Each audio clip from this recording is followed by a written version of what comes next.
وبه نستعين ولا عدوان إلا على الظالمين أشهد أن لا إله إلا الله وحده لا شريك له وأشهد أن محمدا عبده ورسوله اللهم صل وسلم وبارك على سيدنا ومولانا محمد وعلى آله وأصحابه واهتدى بهديه واستنى بسنته إلى يوم الدين أما بعد.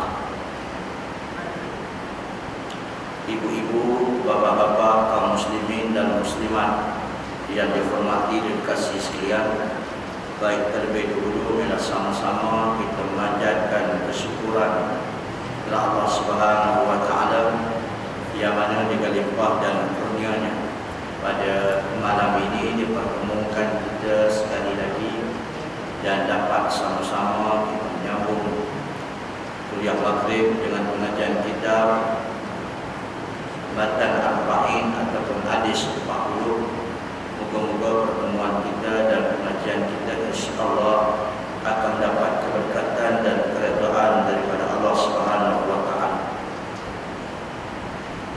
Baik, adapun pada malam ini insya-Allah kita berpindah ke muka surat 259, iaitu hadis yang ke-22. Dalam kitab saya 259 ataupun carilah hadis yang ke-22. Baik, hadis yang ke-22 ini diriwayatkan oleh Imam Muslim rahimahullah taala. An Abi Abdullah Jabir bin Abdullah Al-Ansari radhiyallahu anhu anna rajulan sa'ala Rasulullah sallallahu alaihi wasallam faqala ara'aita idza sallaitul maktubat wa sumtu ramadan wa ahlaltu halalan wa haramtu harama wa lam azid ala dhalika syai'a adkhulul jannah qala na'am. Rawahu Muslim. Wa ma'na haramtu haram ijtanabtu wa ma'na ahlaltu halal fa'altu mu'taqidan illa. Baik. Maksudnya dari Abi Abdullah Jabir bin Abdullah Al-Ansari radhiyallahu anhu bahwasanya seorang lelaki telah bertanya kepada Rasulullah sallallahu alaihi wasallam, lalu dia berkata, apakah pendapat engkau jika aku sembahyang yang wajib dan aku puasa Ramadan dan aku halalkan yang halal dan aku haramkan yang haram dan aku tidak menambahkan sesuatu demi sekian itu, adakah aku masuk surga? Sabdanya, dia masuk surga. Hadis diriwayatkan oleh Imam Muslim, dan makna aku haramkan yang haram iaitu aku jauhi, dan maknanya aku halalkan yang halal aku mengerjakannya dengan iktikad akan halalnya. Baik, hadis ini riwayat Imam Muslim rahimahullah taala. Baik.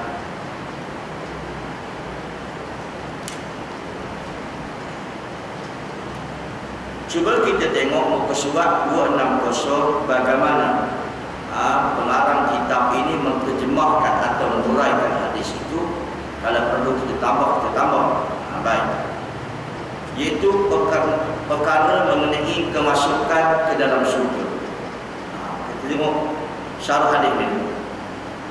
Pertama, pertanyaan seorang tentang masuknya ke surga. Kata pengarang kitab, pada hadis tersebut Rasulullah sallallahu alaihi wasallam ada menerangkan jawapan yang tepat terhadap satu pertanyaan dari seorang lelaki yang bernama Nu'man bin Qawqal. Yang seorang lelaki yang tanya kepada Nabi itu namanya Nu'man bin Qawqal mengenai dirinya sendiri, iaitu apakah pandangan atau pendapat Rasulullah sallallahu alaihi wasallam apabila dia telah mengerjakan atau mendirikan segala sembahyang fardu dan puasa pada bulan Ramadan dan tidak boleh terangkan perkara zakat dan haji kerana mungkin kedua fardu ini belum lagi diwajibkan itu. Kemudian dia menambah lagi dengan menerangkan bahawa dia melakukan perkara yang halal dengan etikad yang halal, iaitu harus dikerjakan kerana tiada larangannya, dan dia menjauhi perkara yang haram, iaitu tidak mengerjakan kerana ada tinggahannya, dan dia tidak menambahkan satu perbuatan sunat, iaitu yang tidak wajib di atas perbuatan yang telah dia kerjakan. Pendek kata, dikerjakan hanya perkara yang wajib ataupun fardu saja, tidak ada yang sunat. Akhirnya dia minta penegasan itu, adakah dia masuk surga. Baik, inilah menjelaskan pertanyaan yang amat penting yang memerlukan pada jawapan dari Nabi SAW sendiri. Jawapan itu telah pun diberikan secara tegas menurut bentuk dan rupa pertanyaan, dan tidak boleh ditambah ataupun diadakan syarat-syarat lain. Rasulullah SAW mengatakan padanya sebagai jawapan, iaitu ya, engkau masuk surga. Nyatalah bahawa hadis ini menunjukkan cara terang bahawa orang menunaikan segala yang wajib, menjauhi segala yang haram akan masuk surga. Okey, kita berhenti setakat itu. Jikalau kita lihat secara spontan dalam hadis ini ataupun apa berkait dengan pengarang kitab, seorang lelaki yang Nu'man bin Qawqal ditanya, ya Rasulullah, kalau aku nak mengerjakan sembahyang yang wajib, dan begitu juga aku puasa bulan Ramadan, dan aku haramkan apa yang diharamkan oleh Allah, maksudnya perkara yang Allah Ta'ala haram, aku haramkan dan aku jauhi maksudnya, dan aku halalkan perkara yang dihalalkan oleh Allah, iaitu aku lembu mengatakan, mengiktikadkan benda itu halal, adakah aku masuk surga? Jadi kata Nabi, ya. Berhenti setakat dulu. Kaum muslimin dan muslimat sekalian, Rasulullah SAW menjawab soalan berpandu kepada orang yang bertanya. Memanglah kaum muslimin dan muslimat sekalian, sebab Nabi kata begitu dalam kaedah pun ada. Perkara bab yang menyebabkan orang masuk neraka ni, dia ada dua perkara. Yang pertama, melakukan perkara yang diharamkan. Yang kedua, meninggalkan perkara kewajiban. Itu sebab masuk neraka. Sebab masuk surga pula secara umumnya mengerjakan perkara kewajiban dan meninggalkan perkara larangan. Kalau orang buat macam tu, ringkasnya dia kata masuk surga. Okey. Tetapi kaum muslimin dan muslimat sekalian, kalau ditilik atau dinilai, kalau setakat nak buat perkara wajib saja, tak nak buat yang sunat, kena tanya balik, adakah perkara yang wajib dibuat tu sempurna? Kena tanya kan? Kalau perkara yang wajib tu dibuat sempurna, okey. Kalau tidak okey, mana? Contohnya kalau kita kata dalam bab ini, kaum muslimin dia katakan, kalau aku sembahyang lima waktu, sembahyang wajib itu 5 waktu itu. Betul, kalau sembahyang 5 waktu dibuat tu kaum muslimin dan muslimat sekalian, iaitu berkenaannya 5 penuh, 5 kaum muslimin dan muslimat sekalian, 5 bagus. Dia tak kerja sunat, okey. Tapi cuba tanya, sembahyang 5 waktu itu sempurna tak sempurna? Siapa belakang sempurna? Siapa dia kata dia sempurna? Okey, maksudnya 100 daripada takbir mula pada takbir sampai ke salam. Siapa yang kata sempurna? Itu sebab Ibnu Qudamah rahimahullah ta'ala mengatakan, ada tak kita ni bila kita solat, kita beri markah kat atas solat kita? Tuan-tuan bayangkan, selama ni kita sembahyang, tuan-tuan beri markah tak atas solat kita? Maksud beri markah ni ialah kita tahu dah sembahyang kita bagaimana, bermula pada takbir sampai ke salam, agak-agak berapa dapat markah? Kita tak pernah nak hitung. Kenapa senyap dia orang tanya ni? Ataupun lepas solat tak pernah nak hitung lah berapa persen aku dapat. Lepas solat begitu saja. Imam Ibn Qudamah kata kena hitung. Bila kita hitung, boleh nampak yang kurang, baru kita nak tambah mana yang kurang itu. Okey, semayang maghrib tadi, aku ni baca semayang tak ada ingat ke lain. Ingat ke Allah, dia ada tak ingat ke benda lain? Semua tak wani nak jawab. Ingat Tuhan tak ke? Tak ada ingat benda lain? Ada. Kaum muslimin dan muslimat kan? Betul-betul. Bila ada ingat ke lain, bermaksud pada solat itu berkurang. Baik, kalau kurang tu boleh beri bekah ni tak? Ada 80/1 tadi. Mula tak boleh jawab lah. Ada 70/100. Tu imam main maghrib dia baca apa? Lupa dah macam tu. Tu imam pun lupa juga boleh baca apa? Mesti nak muslimat. Jadi kaum muslimin dan muslimat kena fikir lagu tu. Ya. Jadi permasalahan kalau misalnya sembahyang dia sempurna sungguh. Jadi tak apa kalau Nabi kaedah tak benda sunat, tak apa. Tapi permasalahannya ialah tak sempurna. Bila tak sempurna, itu benda sunat yang diremehkan, ditemeh untuk menyempurnakan benda yang wajib. Boleh faham? Maka Nabi SAW menjawab atas pertanyaan. Baik ya. Okey. Habis setakat. Itu sebab kita kena beri berkah diri kita sembahyang. Sama ada sembahyang apa? Agak-agak boleh buat apa ya? Allah. Boleh 60 je hari ini. Pada 60 tu ada benda cara bagaimana nak menampung yang 40 lagi. Itu dia katakan benda yang sunat. Baik. Okay. Ya.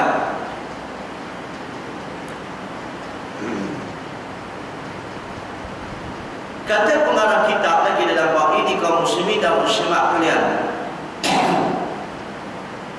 itu tentang solat. Tentang solat. Yang keduanya saya nak bawa sikit kaum muslimin.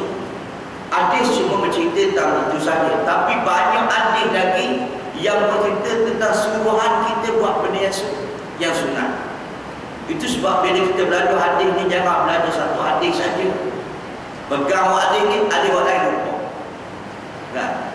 Sebagaimana ada satu hadis Rasulullah SAW diriwayatkan oleh Imam Muslim daripada Umar radhiyallahu anhu. Hafiztu min Rasulillah sallallahu alaihi wasallam. Aku telah menghafal daripada Nabi sallallahu alaihi wasallam 10 rakaat setiap hari dan malam. Ini Nabi kata Nabi Sayyidina Umar, aku menghafal daripada Nabi sallallahu alaihi wasallam kena jaga 10 rakaat satu hari satu malam. Yang ni pula Nabi semua jaga. Yang tadi padan dengan wajib saja. Apa kita nak cantum dengan hadis ini kaum muslimin dan muslimat? Itu dia. Baik, itulah kaum muslimin dan muslimat. Dan saya katakan tadi, kalau wajib itu sempurna, okey. Tapi semua tuan-tuan kata tak sempurna, termasuk aku kata tak sempurna. Jadi itu sebab untuk diperlukan Nabi kata, jagalah 10 rakaat ini satu hari satu malam. Berjaga tidak? Yang pertama, Nabi sudah jaga betul ni. 2 rakaat qabliyah subuh. 2 rakaat qabliyah subuh. Jaga tidak? Okey. Jaga. Yang kedua, 2 rakaat qabliyah zuhur. Dan 2 rakaat ba'diyah zuhur. Baik. Jadi berapa dah? 6. 2 rakaat ba'diyah maghrib. Dan 2 rakaat ba'diyah isya. 10 rakaat. Baik. Jadi kalau Nabi minta dia, kenapa Nabi minta jaga benda ni? Itu sebab dalam hadis-hadis Rasulullah sallallahu alaihi wasallam, kaum muslimin, Rasulullah dia nak jawab seolah-olah betul. Tapi ingat sempurna, maka tidak boleh juga untuk masuk surga. Benar-benar. Jadi tak sempurna kena tampung benda yang lain. Baik. Habis. Itu yang pertama. Okey. Kita kembali kepada motivasi diri. Kalau orang tanya pula, makan sepinggan memadai atau tidak?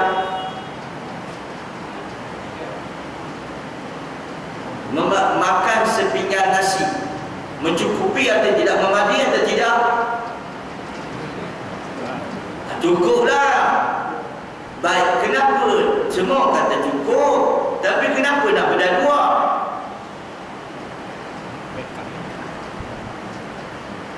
Itu susah nak jawab. Itu tak berhajat pada Quran. Kenapa nak berdua? Kerana nak melengkapi yang wajib. Kenyang-kenyang dah sikit, tapi tak padat mana? Tak padat tu nak ibadat tu. Itu tambah yang 2 kali itu adalah sunat. Nampak tak? Kan kamu sini kan? Kalau buat makan, dia buat makan mudah sikit.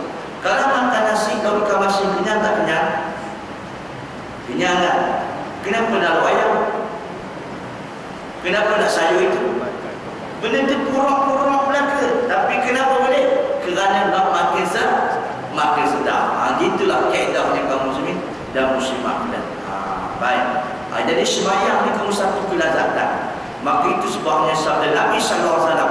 Tak tahulah, cuma saya boleh cerita saja, nak dapat tu susah. Rasulullah SAW mengatakan, "Hubiba ilayya minad dunya an-nisa'u wa tibu wa ju'ila qurratu a'yuni bis salat." Baik. Kamu yang menjadi kesenangan aku pada dunia, kata Nabi, adalah wanita, iaitu isteri. Baik, isteri jadi kesenangan tak? Macam wanita pun tak kahwin lagi nak jawab. Anggur baik. Baik. Okey, semua orang tahu kan? Ya, memang sahih. Yang dapat kita ikut. Ini kita dapat ikut. Isteri menjadi ketenang hubiba ilayya minad dunya, daripada benda kita pada dunia. Okey, alhamdulillah dapatlah tu, menepati hadiah tu. Yang kedua, minyak wangi. Minyak wangi kesenangan jiwa lah. Okey, maksudnya alhamdulillah. Satu lagi, wajuhilat qurratu a'yuni fi salat, dan aku jadikan sembahyang itu menjadi ketenangan jiwa tu. Dapat tak? Menjadikan sembahyang ketenangan dalam jiwa. Misalnya kaum muslimin dan muslimah sekalian, disebut dalam beberapa syarah hadis, itu memang Nabi SAW pun menghadapi stres. Rasulullah pun ada tension. Rasulullah pun ada masalah, betul? Semua ada masalah. Tapi masalah ni masalah luaran. Masalah yang kaum muslimin dan muslimah sekalian, bukan masalah yang tak betul. Okey, bila ada masalah kaum muslimin dan muslimah sekalian, ya, walaupun Nabi maksum, tapi Nabi pun ada stres, ada kaum muslimin dan muslimah sekalian, tekanan jiwa ada. Sebagaimana disebut dalam satu ayat Quran dalam surah Al-Hijr. Al-Hijr, apa ada Quran kata? Wa laqad na'lamu annaka yadiku sadruka bima yaqulun. Sesungguhnya kami tahu dada kamu sempit, wahai Muhammad. Tuhan cerita dada Nabi pun sempit. Sebab apa sempit? Bima yaqulun, apa yang dikatakan oleh orang-orang Mekah kepada kamu. Jadi orang Mekah kata Nabi boleh. Macam-macam dia kata ke Nabi. Pernah orang Mekah kata Nabi gila ada. Pernah orang Mekah kata Nabi sesak ada. Betul tak? Pernah orang Mekah mengatakan Nabi pecah belah masyarakat ada. Jadi banyak benda. Sehingga kaum muslimin dan muslimat pernah orang Mekah ni, apabila Nabi bawa Islam ni, tidak boleh dipulaukan, tidak siapa-siapa boleh berkahwin dengan keturunan Bani Hashim, Bani Muttalib. Pulau itu Nabi sempit dada dah. Sempit. Bila sempit dada ni kaum muslimin dan muslimat kan? Apa yang disebut dalam hadis? Fasabbih bihamdi rabbika wa kum minas sajidin. Allah Ta'ala ajar kepada Nabi, fasabbih, bertasbih kepada Allah Ta'ala, wa kum minas sajidin, jadilah orang yang sujud solat.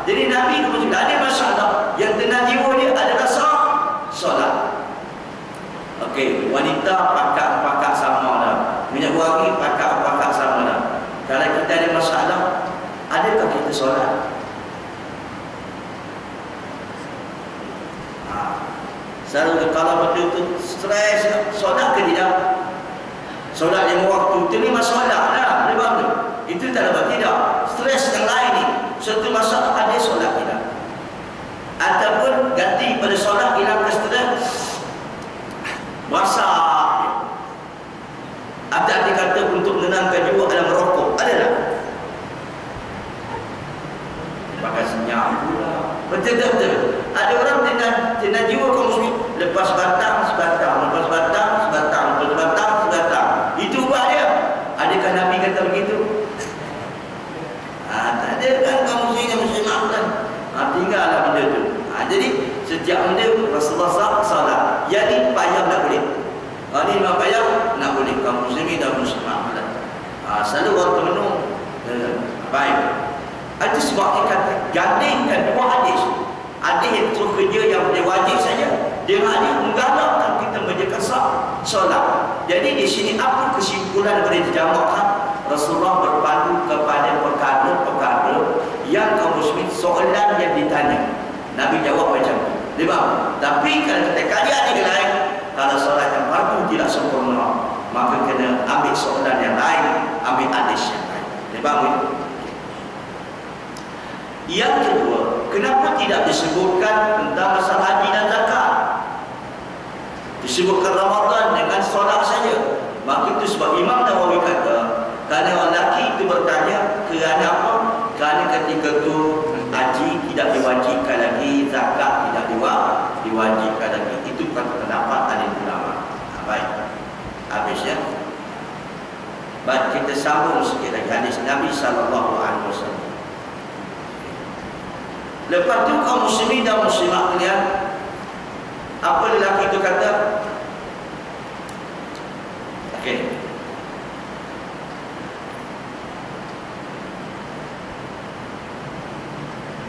Walam adin ala zalika adkhulul jannah. Baik. Aku tidak menambah. Atas demikian itu, adakah masuk surga? Tengok kaum muslimin dan muslimat kalian. Jadi inilah pendapat alim ulama untuk kaum muslim. Kadang-kadang ada perbezaan ini hujah mereka. Contoh, di dalam bab sembahyang tahiyatul masjid, kita ambilkan tahiyatul masjid. Dan hadis ini juga dalil nak menunjukkan, iaitu khilaf dengan alim ulama yang mana-mana sembahyang ni kaum muslimin dan muslimat kalian ada kata buat, ada sembahyang katakan bukan 5 waktu saja yang wajib, termasuk sembahyang lain pun wajib. Jadi ulama misalnya nampak ahli zahir ni kaum muslimin dan muslimat kalian dipimpin Radab Az-Zahiri, apa hukum sembahyang tahiyatul masjid? Mereka kata tahiyatul masjid adalah wajib. Wajib. Sebab wajib mereka berdasarkan pada satu hadis diriwayatkan oleh Nabi, diriwayatkan daripada Sahih Bukhari pun ada bahawa bila seorang lelaki bila dia masuk ke dalam masjid pada hari Jumaat, tiba-tiba dia duduk. Bila dia duduk, Nabi kata, "Qum, bangun, sembahyanglah kamu 2 rakaat." Lepas tu Nabi kata, bila masuk salah seorang daripada kaum masjid, nak dia sembahyang 2 rakaat. Jadi ada dasar itu, ada sebagian ulama mengatakan itu satu masjid adalah wajib. Nabi suruh bangun. Dan ulama yang mengatakan tahiyatul masjid tidak wajib, mereka berdasar kepada hadis waktu banjir malam ni. Apa dia? Salaitu maktubat. Aku sembahyang solat-solat yang wajib, itu 5 waktu ni lah. Dan aku puasa Ramadan. Walam ajid ala dzalika, aku tak tambah benda lain. Adakah masuk surga? Dia kata betul. Maka inilah kaum muslimin hujah jumhur mengatakan tahiyatul masjid tidak wajib. Ada dasar hadis ini yang dijadikan dalil. Dia bawa. Okey. Habis. Sedikit lagi kaum muslim, wa halaltu halala wa haramtu haram. Aku halalkan perkara yang halal dan aku haramkan perkara yang haram. Baik. Jadi kesimpulan hadis ini, aku halalkan perkara yang halal, iaitu maksudnya aku lakukan keyakinan aku buat benda itu halal. Wa benda haram dan aku tinggalkan. Baik. Dalam masalah ni kaum muslimin, mengikut kaedah syarah, untuk menentukan satu perkara benda tu halal, benda tu haram, manusia tidak ada kuasa. Yang menentukan halal dan haram itu cuma Allah Ta'ala saja. Orang lain jangan sentuh lah. Nak beri sedikit penerangan kaum muslimin muslimat. Kita ni manusia, bila kita nak tahu benda tu halal atau benda tu haram, kita jangan pandai-pandai kata benda tu halal, benda tu haram. Kecuali kaum muslimin dan muslimat kalian datangnya hujah-hujah sama ada Al-Quran ataupun hadis. Kerana benda halal, benda haram hak Allah, bukan hak kita. Apabila kita sendiri yang menghalalkan perkara yang halal atau mengharamkan perkara sedangkan kita tak ada dalil, tak ada hujah, bermaksud kita menceroboh hak Allah Ta'ala. Maka itu yang perkara kitab dia kata, aku halalkan perkara yang halalkan dan aku haramkan perkara yang haramkan. Jadi itu sebabnya kaum muslimin dan muslimat, saya ulang semula, tak boleh kita pandai-pandai sendiri mengatakan benda itu halal, atau tak boleh kita pandai kata benda itu haram kalau selagi mana tidak ada hujah. Hujah benda Quran dan hadis. Kita takut bila orang kata benda itu haram sedangkan tak ada dalil, takut ini menceroboh Allah Ta'ala. Boleh bang? Okey. Saya ambil satu yang lain. Halal Allah Ta'ala, haram Allah Ta'ala. Itu sebabnya kaum muslimin dan muslimat kalian, apabila kita belajar dalam bidang ilmu usul fiqh, bila halal Allah Ta'ala, haram Allah Ta'ala, ada benda-benda yang Allah Ta'ala halal, lepas tu Tuhan kata haram. Ada benda tu haram, tiba-tiba Tuhan pula kata halal. Sebab halal dan haram hak dia. Halal dan haram hak dia. Terus kita pelik lah. Oh, pelik. Sekali-sekali haram, kali-kali Tuhan kata halal. Ada satu ni, jangan tinggal hak tu. Itu hak Allah Ta'ala. Bila Allah Ta'ala kata benda tu halal, bila Allah Ta'ala kata haram, ada haramnya. Contoh, kita buat contoh. Apakah benda yang Allah Ta'ala kata halal, lepas tu dia jatuh haram? 2 minit daripada sekarang. Benda tu asalnya halal, lepas tu kaum muslimin Allah Ta'ala kata benda tu haram pula. Baik, tak dapat contoh. Tak dapat contoh, kita ambil contoh lain pula. Benda tu haram, Tuhan kata haram, lepas tu Tuhan pula kata halal. Apa contoh pula? 2 contoh tu tak dapat juga. Tak dapat, biasalah. Manakala gitu, baik, saya tanya, saya jawab dulu. Kamu muslim. Tengok ya, kamu muslim. Buah anggur, buah kurma, semua buah-buah ni adalah halal, betul-betul. Tapi ada juga buah anggurnya haram. Ada juga buah anggurnya, buah kurmanya haram. Kalau buah anggur, kalau buah kurma, dah diperah, dibuat jadi apa? Jadilah haram, betul-betul. Itu kamu. Tapi asalnya adalah halal. Tiba-tiba Allah Ta'ala mengharamkan, ada sebab tertentu. Begitu juga benda itu haram, tiba-tiba jadi halal, betul-betul. Contohnya, orang perempuan yang kamu sendiri sebelum jadi isteri kita haram dan betul-betul. Nak sentuh pun tak boleh, nak kenyik mata pun boleh, nak salam pun tak boleh, betul-betul. Tapi berak jadi isteri kita, beraklah kamu sendiri. Jadi isteri kita, kenyik mata, nangis mata, belakang mata pun jadi halal, betul-betul. Jangan jadi buta sudah. Jadi itu benda halal dan haram Allah SWT. Itu jangan sentuh. Bila jangan sentuh kaum muslimin dan muslimat, kita kena intiqam. Kalau benda tu akan halal, kita kata halal. Jangan ubah jadi jadi haram. Dan bila Tuhan kata haram, kita kata itu haram. Jangan ubah jadi halal. Bila ubah jadi halal, jadi mana? Bila benda tu haram, orang kata jadi halal. Dia ni penceroboh Allah Ta'ala, kaum muslimin dan muslimat kalian. Dia bukan sekadar penceroboh, dia adalah kaum muslimin dan muslimat kalian nak letakkan diri dia lebih bijak daripada Allah Jumhur mengatakan barang siapa yang menghalalkan perkara yang diharamkan oleh Allah, terkeluarlah dia daripada Islam.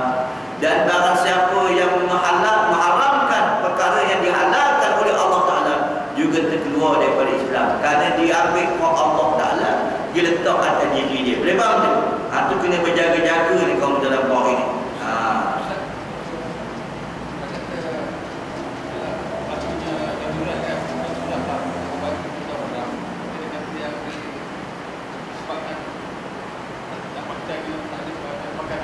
Tentu haram juga. Ini kena faham sikit. Contohnya orang Melayu kita pernah kata, kalau sekiranya kita kata orang tu darurat dalam keadaan lapar, marilah dalam keadaan lapar ni kaum muslimin, kalau tidak makan jadi mati. Tak ada benda halal yang dah makan dah. Tiba-tiba ada benda haram. Apa benda haram?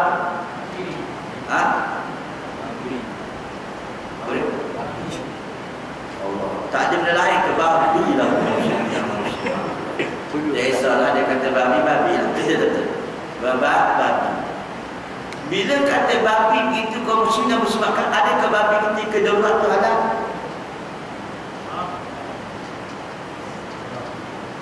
Tetap babi itu haram, tapi dibenarkan kita makan. Itu je. Tak boleh kata sekarang halal babi. No. Kamu muslimin, babi itu tetap haram, tapi kita diberikan kelonggaran oleh Allah Ta'ala, boleh makan saat itu. Itu sebab ada ulama kata makan itu sekadar untuk menampung perut. Sebab benda itu diharam. Dia sampai kiamat dia tak jadi halal babi ni.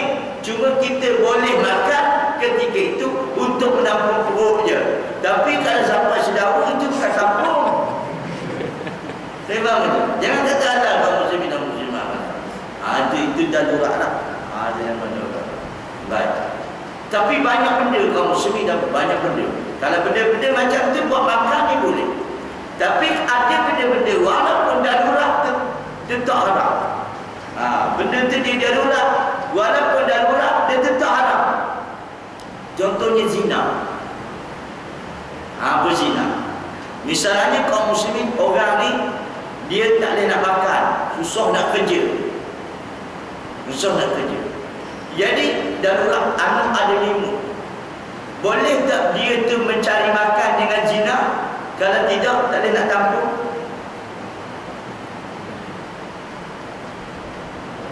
Boleh ke tak? Boleh. Ada satu mazhab boleh. Mazhab Masyatiyah. Tahu mazhab Masyatiyah? Masyitah. Dia kata boleh. Kaum muslimin dan muslimat, dalam Islam buat zina ni tak ada darurat, tak boleh. Kaum muslimin dan muslimat mencari kerja, dia tak ada kerja, betul nak zina. Tak boleh kaum muslimin dan muslimat. Tak ada bab kalau hadis, tak ada bab kalau ada ulama. Mana dulu? Tak boleh. Apatah lagi di Malaysia lagi tak boleh. Sebab apa tak boleh? Sebab Malaysia bukan mati kerana nak makan, tapi mati disebabkan banyak makan. Betul tak betul? Apa dia bertuah lagi betul? Bertuah sesat lagi menyesatkan. Betul. Itu dia. Habis. Itu kena ingat dalam bab itu. Selalu saya dengar, kalau darurat babi itu jadi halal, siapa aja jadi halal? Dia tetap haram, tapi dibolehkan makan. Sekadar mana? Contoh. Dalam bab apabila penghasilan itu haram, usaha itu haram, penghasilannya adalah haram. Itu 5 kaedah fiqh. Kalau usaha untuk dapatkan benda itu ada jalan yang haram, maka ada pun hasilnya adalah haram. Kalau misalnya menjual haram, adakah haram? Haram. Kalau jual haram adalah haram. Baik, hasil daripada jual haram itu adalah haram. Siapa itu haram dia? Dan begitu juga ambil cukai haram, adakah haram? cukai Arab halal kan? Dalam buah Arab ni kaum muslimin tusuk ke cukai. Tusuk ke cukai. Dalam hadis ni banyak. Kalau tuan-tuan tengok dalam kitab Al-Kabair yang dikarang oleh Syekh Sabzuddin Az-Zahabi, Arab ni berkait dengan kaum muslimin 8 golongan. Tapi kita ambil yang 4 yang sah, yang sebut dalam hadis. Pertama, pembuat arak, orang. Yang kedua, minum arak. Yang kedua, yang ketiga. Yang ketiga, kaum muslimin dan muslimat kan tuang arak. Dia tak minum tapi dia tuang. Dia tak minum arak tapi dia tuang arak. Nyanyi lagu tu. Itu kan tuangnya. Minum dah. Tuang arak pun masuk ke dosa. Boleh faham tak? Teruk kaum muslimin dan muslimat. Ustaz bagaimana yang kerja pramugari pramugara?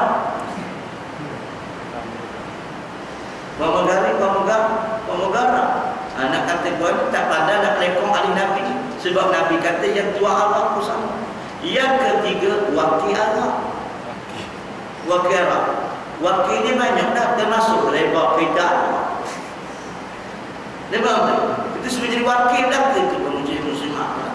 Kata Ustaz Datuk Ismail Kamus, dia kata pula, bukan sekadar begitu, mesti rumput kina Allah kita masuk sekali.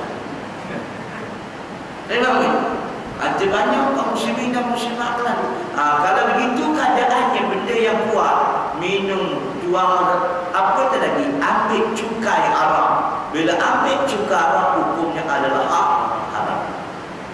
Bila tahu benda itu haram, kaum muslimin dan muslimat kan, ada orang mengambil juga mengatakan halal.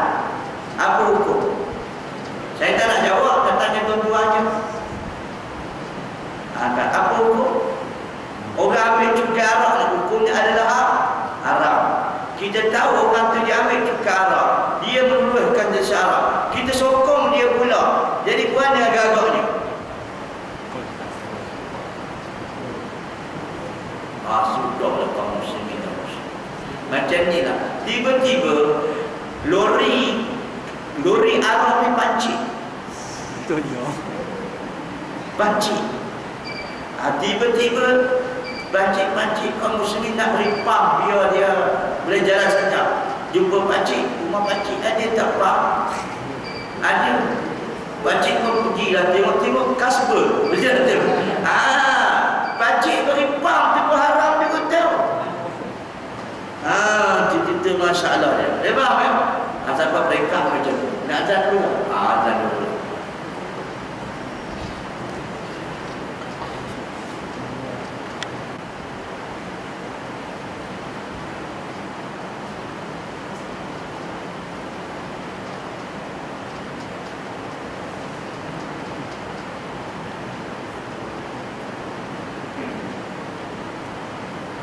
Okey, kita sambung sikit ya.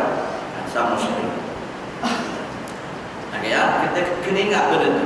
Kadang-kadang kita ni tak buat benda haram. Na'udzubillah, buat tak berlaku sekurang. Tetapi yang peliknya, tak buat benda yang haram, tiba-tiba terjebak dengan perkara yang haram. Sebagaimana yang saya katakan tadi, tak minum arak pun, tak tuang arak pun. Tapi kaum muslimin ambil cukai arak, redha ambil cukai arak, bersetongkol dengan cukai arak, memang termasuk dalam bab itu. Ya. Jangan terpandang kata bukan dajjalilah sangat. Siapa dajjal dah tahu. Sebab banyak. Okey. Benda ni kamu mesti kena ingat, benda yang haram jangan buat main-main. Sebab ada kata ulama salaf. Ulama salaf ni siapa dia? Bukan ulama salaf dah. Ulama salaf. Salaf ni ulama-ulama pada zaman sahabat, zaman tabi'in, zaman tabi'in. Nak kata benda yang haram ni jangan ambil remeh-temeh. Ulama salaf ada berkata bahawa seorang lelaki akan ditahan di pintu surga selama 100 tahun kerana dosa yang telah dikerjakan di dalam dunia. Sebab pada dosa jangan ambil remeh-temeh. Berkait dengan haram. Itu sebab ulama kata ulama salaf ada seorang lelaki masuk syurga. Masa dia duduk di titian akhirat tertahan disebabkan dosa yang dilakukan di atasnya di dalam dunia dulu. Sebab berdosa jangan remeh. Apa ya? Benda sunat pun jangan ambil remeh-temeh, benda dosa jangan ambil remeh-temeh. Walaupun dosa itu kecil. Itu sebabnya kata seorang ulama yang terkenal dan juga seorang sahabat, iaitu bahawa sebenarnya nama dia adalah Anas bin Malik. Kami di zaman Rasulullah dulu, benda yang kecil kami anggap besar, benda besar kami anggap lebih besar. Tetapi akan sampai satu zaman, benda yang kecil dia tak ada apa-apa, benda yang besar dia anggap kecil. Itu kata Anas bin Malik. Cuba kita tengok kan. Okey, saya ulang kata-kata ni sangat baik. Kata Anas bin Malik, ini Anas ni diucap di kalangan tabi'in. Kerana Anas bin Malik ni umur dia panjang sampai zaman tabi'in. Dia kena berkata, kami di zaman Rasulullah, benda yang kecil kami nampak besar, dan benda besar kami nampak lebih besar.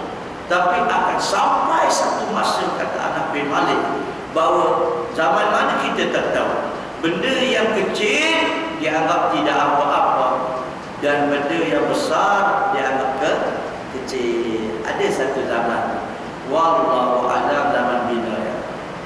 Kita cuba baca satu-satu. Sebagaimana dalam satu hadis benda yang besar, Nabi kata ijtanibu as-sab'al mubiqat, kata Nabi. Jauhilah perkara, 7 perkara yang berbinasa. 7 perkara yang binasa. Benda ni besar. Pertama, al-isyrak billah, iaitu syirik kepada Allah Ta'ala. Syirik kepada Allah Ta'ala. Tapi dalam bahasa yang singkat ni tak tegang apa itu syirik. Dan kalilah insya-Allah. Baik. Yang keduanya ialah uququl walidain, mendaki mak bapak. Mendaki mak bapak. Dulu amat besar, sekarang ni mana? Kadang ni Allah Akbar, muslim tak muslimat, anggap benda tu kecil. Benda tu. Okey, mana ceritalah lagi mak bapak ni. Yang ketiga, aklu riba, makan riba. Dan riba ni kalau sedih dalam mana sebab tu anak kecil, jangan kata riba dia anggap macam bukan kecil, tak ada apa-apa. Jadi banyak benda lah. Semua ada laku kaum semua. Itu sebab kata ada ulama, kita maaf cakap sentuh dan bedah. Kajian yang dikeluarkan oleh ulama kaum muslimat, seseorang maknanya dia kena bayar, minta maaf ya, macam cerita dia, mudah-mudah nak faham. Income tax dia tentukan kepada orang itu membayar denda sebab tertentu dengan RM1,000. Bermasa seorang itu kena bayar income tax RM1,000 ini, tiba-tiba dia lewat bayar. Bila lewat bayar, income tax ambil denda 10% kena bayar denda. Adakah itu riba atau tidak?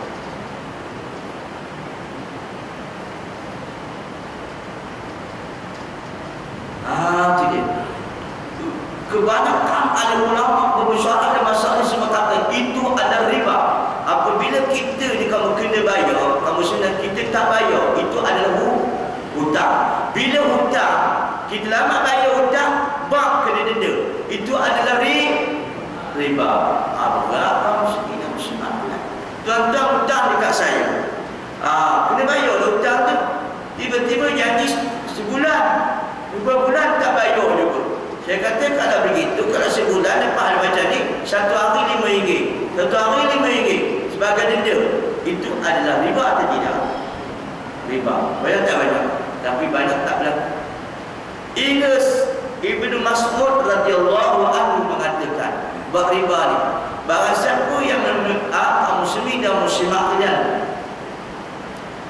dalam bab ini ya, kata Ibnu Mas'ud radhiyallahu anhu, apabila seorang itu memberi pinjam kepada seseorang, lepas tu dengan niat untuk ambil kesempatan kemudahan kenderaan baginya, itu ada riba. Tak faham macam mana? Buat kisah. Contohnya ialah kaum muslimin dan muslimat kalian pakaian. Contohnya mudah-mudahan dah faham kaum muslimin dan muslimat kalian. Okey. Tuan ada kereta. Tuan nak pinjam duit pada saya. Lepas tu saya pun berilah duit. Saya beri duit tu, naik kali boleh aku pinjam kereta ni. Dia main tu.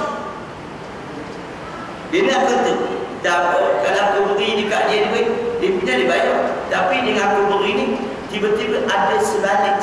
Sebenarnya, dan tahu biasa aku boleh pinjam kereta dia, nak buat mesti kan. Dah macam ni. Dia kata macam ni, dia nak bayar punya hutang pada orang juga. Hutang pada orang boleh, dia berhutang. Dan tak biasa kadang-kadang aku minta hutang ni, aku minta mesti sekejap. Tentu dia beri. Betul-betul. Dia kata jual tu, baik aku beri. Itu riba. Kata Ibnu Mas'ud. Riba. Sekarang ni bagaimana? Oh, banyak benda kan. Nampak tak nampak? Nampak benda tu macam pun dewasa. Okay. Dan seterusnya, bawa apa tu? 3. Nak cara 7 main mana pun lokal. Lari daripada peperangan. Lari daripada perang jangan main kamu sendiri dan muslimat dia. Itu adalah baik. Yang istilah asyir, sihir. Laku sihir. Sekarang banyak tak banyak? La ilaha illallah. Manulah kamu sendiri dah makin hari pemujaan tak ada syaitan jin. Ya Allah, tak tahu apa. Tengok. Benda dapatkan benda yang besar dari kecil. Ada berapa dah tu? 4 ke 5 dah tu. 5. Yang ke-6, membunuh orang. Membunuh diri atau bunuh orang. Nampak tak nampak? Kalau biasa dah kaum muslimin dan muslim.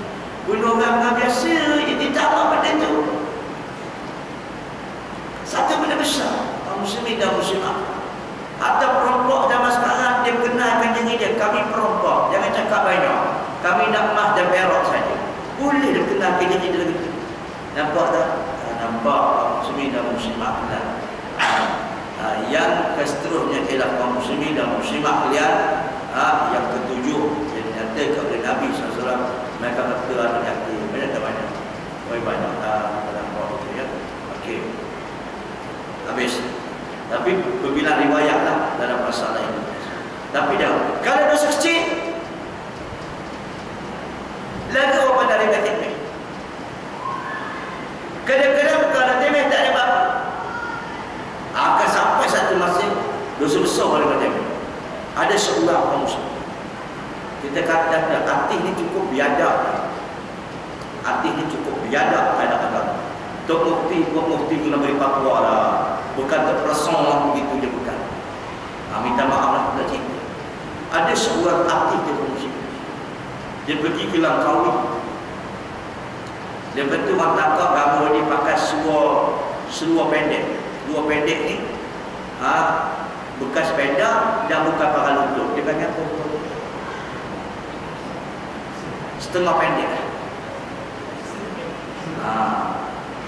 Kalau sepeda dah, bukan yang macam apa dah.